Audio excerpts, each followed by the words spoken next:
Sensation, le MAG. Bonjour à tous, bienvenue sur Sensation en association avec TV78. Je suis aujourd'hui avec Frédéric Poletto, directeur de la Clé des Champs à Plaisir. Bonjour. Bonjour. Alors au sein de votre salle de concert, vous organisez donc des concerts, des rencontres et des actions culturelles. Pouvez-vous nous en dire un peu plus sur l'ambition de la Clé des Champs en termes de culture ? Alors, la Clé des Champs, c'est une salle de musique actuelle, municipale.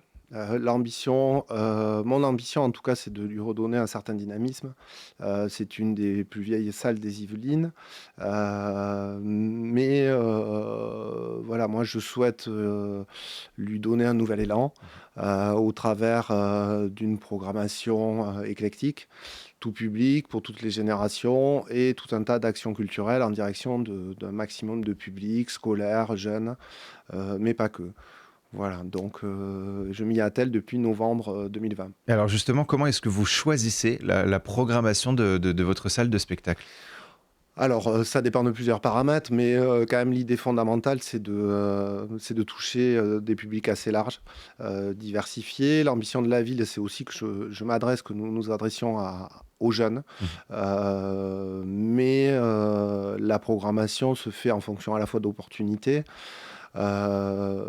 J'axe dans un premier temps la programmation sur aussi des têtes d'affiche parce qu'il me semble important de retrouver du public suite au Covid, mais aussi ce que je vous disais précédemment, au fait que la salle était un petit peu endormie et qu'il faut que je retrouve le public. Donc ça passe aussi par quelques noms connus sur lesquels je peux m'appuyer. Alors justement, on va parler de votre programmation et de vos actions au sein de la Clé des Champs en février.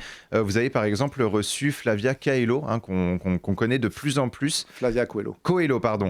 Ouais. Et le 9 avril, donc ça sera Bigaranx qui sera en concert à la Clé des Champs. On va écouter un extrait, on en parle juste après. Oh, c'est toi qui réveille le soleil. Tu peux même te coucher si tu essayes. Oh, c'est toi qui réveille le soleil. Tu peux même le coucher si tu essayes. Yeah, you make me fly like a big, big plane. A big, big plane. You make me fly like a big, big plane. Where I'm gonna lay, I'll take my pen. Bigaranx, donc c'est le 9 avril prochain. Qu'est-ce qui vous plaît dans l'univers musical de cet artiste ? Bigaranx, c'est le petit prodige de la scène raga en France. Hein. Il a sorti plusieurs albums. Moi, j'ai déjà fait jouer par ailleurs. Il est hyper talentueux. Il propose quelque chose d'assez novateur, alors qu'il s'appuie sur des bases reggae, raga, dub. Mais il a un son à lui. Et sur scène, c'est vraiment chouette. Donc voilà, moi, c'était l'envie de partager cet artiste avec le public. À noter qu'il sera accompagné par deux autres artistes ce soir-là.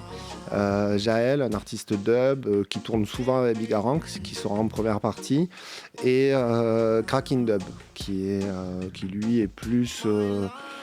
qui va du dub à la jungle, drum and bass même, avec une grosse influence jamaïcaine. Et qui lui fera les interplateaux, l'after, le before, qui sera un petit peu le fil rouge dans notre nouveau hall, parce qu'on a aussi refait le lieu, la Clé des Champs, avec un hall, une petite scène, qui permet de donner de la vie et du corps à nos soirées. Donc plein de nouveautés essentielles justement au bon fonctionnement de la salle de spectacle. Ouais, on veut que ça soit un spectacle, bien sûr, mais pas que, qu'il y ait quelque chose qui se passe avec les artistes et puis que les soirées soient complètes. Voilà, à terme, il y aura d'autres évolutions, mais on a envie que ce soit un lieu porteur de sens, dynamique, on aime à s'y retrouver, fédérateur, enfin plein de mots, mais qui veulent dire des choses et qui sont importantes. Et alors le 22 avril, c'est Black Bomba et Redemption qui seront sur la scène de la Clé des Champs. Que nous réserve cette soirée ? Des pogos, je sais pas, à voir. C'est du gros son, métal. Black Bomba, c'est une référence sur la scène métal, donc comme ils disent, c'est un crossover, c'est un mix entre punk, hardcore et métal. Voilà, là aussi, ils ont fait plein d'albums, des grosses tournées, ça a joué au Hellfest.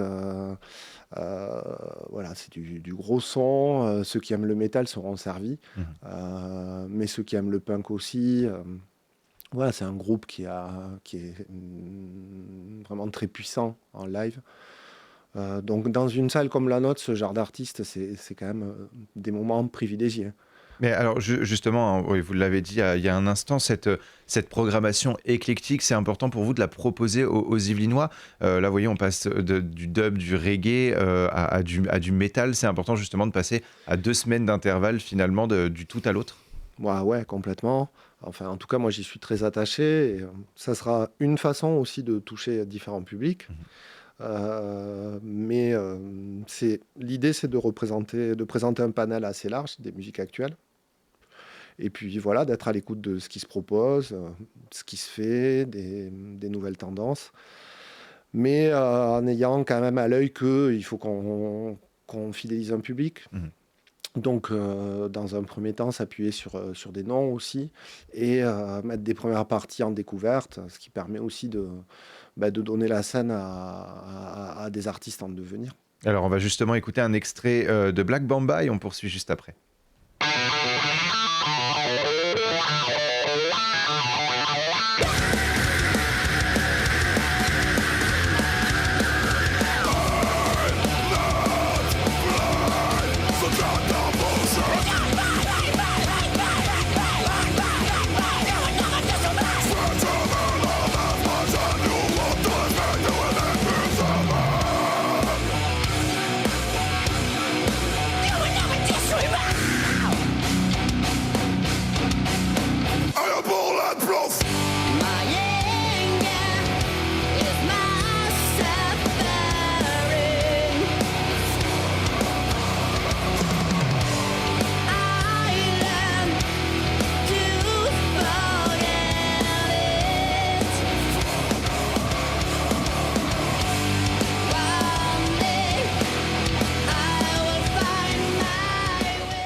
Black Bamba, ce sera donc le 22 avril à la Clé des Champs. En avril également, vous organisez les Jeudis du Conservatoire. Alors, quels sont les objectifs de cet événement ?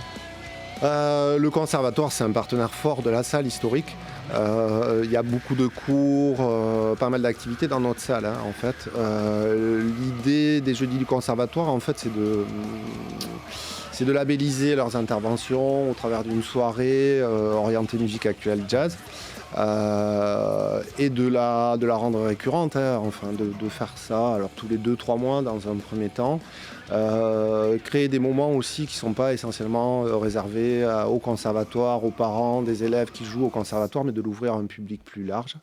Donc des apéros-concerts, ce qui permet à la fois de donner de la vie au lieu et de mettre en scène des jeunes devant un public. Donc ça joue et ça jouera dans la salle, mais aussi dans le hall dont je vous parlais, où il y a une petite scène, ce qui permettra aussi de passer d'un lieu à l'autre assez facilement sur des petites formes ou des groupes plus importants. Et alors, les Jeudis du Conservatoire, donc ça sera le 14 avril prochain.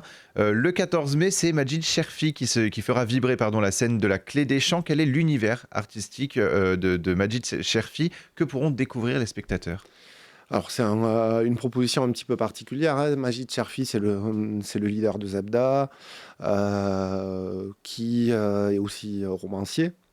Donc là, il va nous proposer un concert littéraire autour à la fois de son répertoire musical et littéraire. C'est une proposition qui est intégrée au festival VTT proposé par le Théâtre Coluche. Et où on accueille également une association locale, un temps de poète, qui a l'habitude de faire un cabaret à la Clé des Champs. Donc c'est une soirée qui mêlera à la fois les propositions de Stasso et le concert de Majid, qui lui devrait rencontrer du monde. Avant le concert, il y aura une petite interview, des échanges avec l'association qui va travailler sur ses textes, enfin voilà, tout plein de choses. Et Majid Cherfi, lui, c'est un personnage haut en couleur avec une vraie richesse et des choses à partager assez fortes. Et le 4 juin, ça sera du rap avec demi-portion. On aura l'occasion de revenir dessus pendant d'autres interviews. Merci beaucoup, Merci. Frédéric Poletto, d'avoir été avec nous sur Sensation. Pour plus d'informations, on peut se rendre sur le site laclédeschamps-plaisir.fr. Et pour voir ou réécouter cette émission, rendez-vous sur notre site et application Radio Sensation.